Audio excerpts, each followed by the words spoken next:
get to that hopefully later. Oswaldo, public safety. Indeed, and we have a question from a viewer named Laura Vidales, and she says, as a lifelong resident, I can honestly say Los Angeles currently feels like a very unsafe place to live. Why is Laura safer with you as a sheriff than your opponent? Let's start off with you, Sheriff Villanueva. En primer lugar, es un privilegio poder responder esta pregunta. Gracias. Para los televidentes de Univisión. La razón por que estamos viendo tanta violencia es por dos razones principales.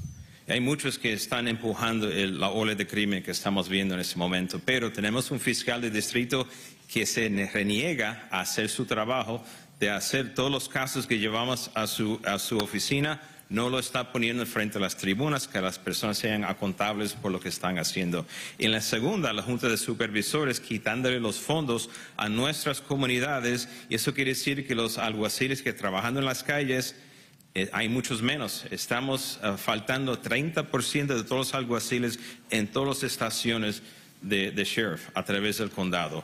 Con menos policías, más pillos, como dicen. Y esa es la razón que tenemos eso. For the white boy here, what just happened? Well, why don't we have Chief Luna translate? What did he say? Chief Luna, would you like to help us with that? Yeah, respond, and if you want a translator. I'll respond to it. Sure. Crime is the #1 challenge or priority for anybody that's an executive in law enforcement, whether it's a sheriff's department or any police department. I feel the trajectory of crime in Los Angeles County, like it is in most major cities, is going up. What we need is a sheriff who takes accountability and gives you a plan for what they're doing to address crime. You cannot have a 77% increase in homicides the way the sheriff's department does and has a sheriff that blames the board of supervisors, that blames a district attorney, that blames everybody else. You need a plan, because at the end of the day, I need to keep you and your family safe. So in Long Beach, I reduced violent crime by 6.5% and property crime by 10%.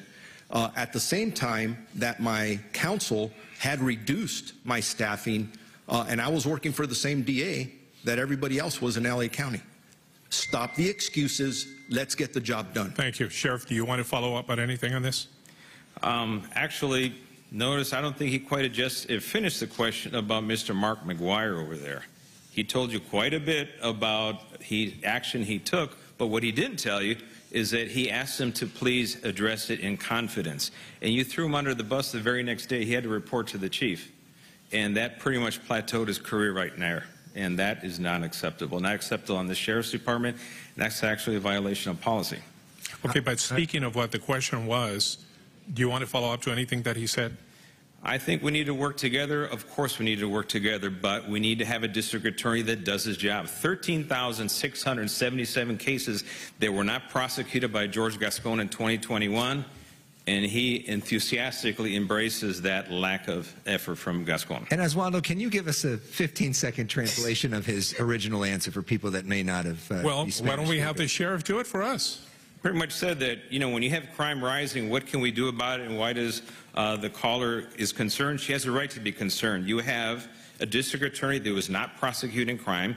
His special orders are directly leaving dangerous people on the street. That revolving door is prejudicing everyone. And on top of that, the defunding effort from the Board of Supervisors means I have less personnel. Okay. A lot, like 2,300 less personnel. All right. We're getting